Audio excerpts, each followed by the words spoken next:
always say it's good to journal. Now, back in 2021, 2020, I was introduced to journaling from this guy named Jordan Green. Shout out Jordan Green.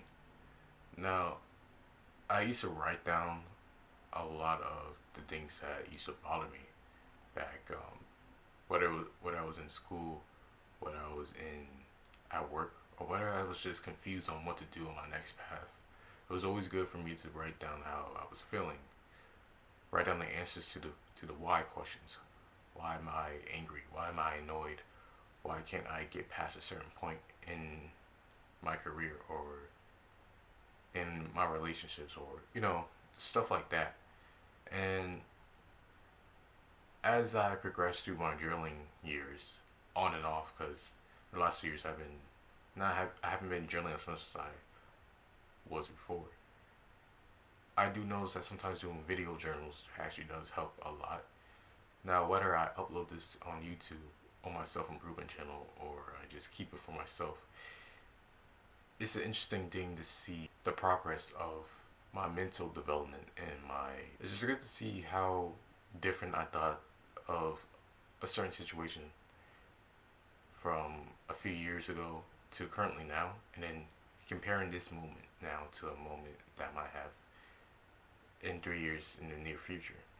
The reason why I started making this video in the first place is because I was recently thinking about graduation from college and thinking about, do I really want to walk to receive my diploma?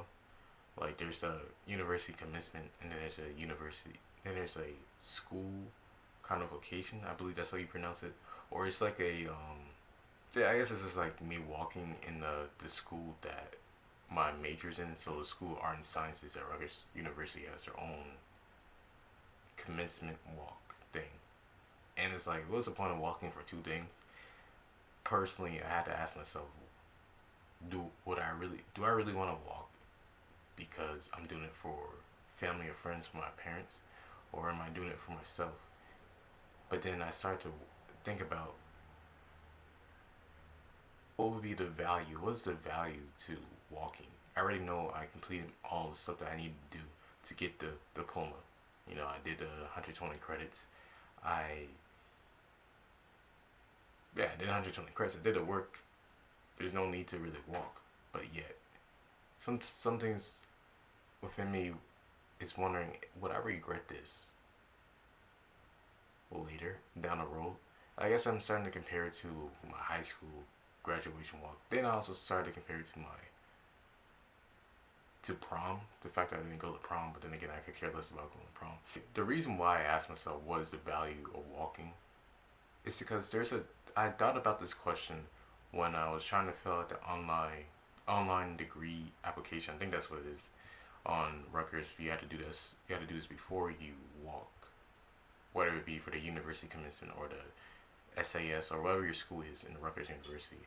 And as I was trying to fill this out, I was getting flashbacks of like, okay, high school walking, and realizing how much I could care less to walk in high school, mainly because of the trajectory I was on going down in terms of friendships, in terms of like people that I had crushes on that and just, I guess this is more of like a social thing, realizing that things were changing and I probably won't really be the same person. Change is usually uncomfortable.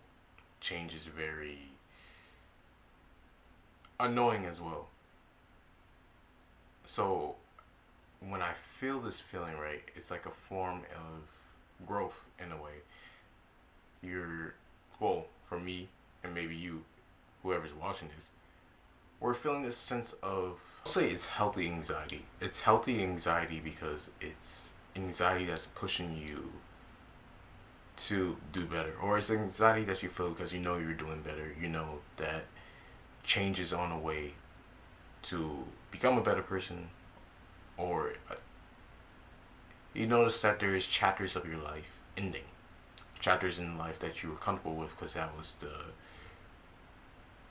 main way of life for you in those, for the last probably 4 years if you're in college, or 4 to 6 years depending on, you went from college, meaning undergrad, to graduate school.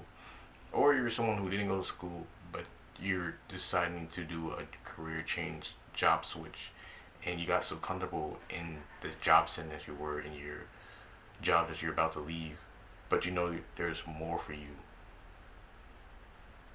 So I guess it's like you're taking a leap of faith in a way,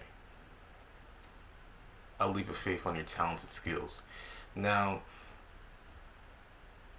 I guess trying to tie this back into just how it felt doing an online degree, and it's a change that I'm gonna have to just get used to. Now, whether that answers my question on whether I walk for commencement or the SAS codification, if that's how you even pronounce that word. This is basically up to me figuring out like, yeah, like I said before, does that have any value to my, will I end up regretting the same way that I regretted not going to prom? Even though, let's be honest, it's been 6 years since I graduated from high school. I don't really regret going to prom. If I do regret anything, which I don't really regret anything, it would be like, probably should have took that girl to prom that wanted to go with me to prom. That's the only thing I'd be thinking about. But hey, you live and you learn. You make mistakes. It's whatever. Now, the whole thing about the high school graduation walk thing, I think that was mandatory. So that wasn't really my fault. I didn't really care for anybody in that school. I guess that's another thing. If you don't really care about the most of the people in your class, no offense, what's the point of that? But a lot of things come down to who are you doing it for? And when you can answer that question, when you answer that why question, okay, who am I really doing this for? Am I doing this for myself? The people outside of, if I'm doing it for myself, my parents, my family, my friends, I don't have kids yet, my children, but when you ask those questions and there's people in your life that you love and care about that have different opinions and different ideas, sometimes you take too much advice and then it messes with your own decision making. And that's when you have to like, take yourself away from the advice column page, whatever the heck that means. You got to sit with yourself and even meditate sometimes on like, okay, how do I feel in this moment? What do I really want?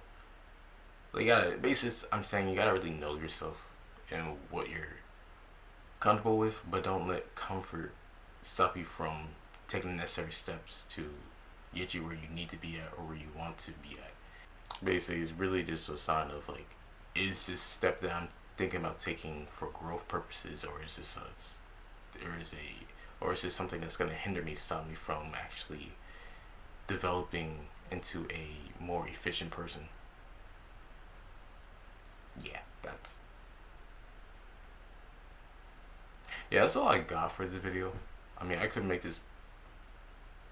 elaborate more on what I'm feeling or saying, but I don't really know the point of doing that right now because I guess I'm still not 100% certain what I'm trying to do, but I do know that this gave me more clarity. And hopefully this gave you more clarity as well in terms of what you're trying to do with something, or if you're in a similar situation, this provided some form of aid to your situation. Anyway, I gotta say my outro now. Stay blessed, stay crispy, stay limitless. I'll see you in the next video. Peace.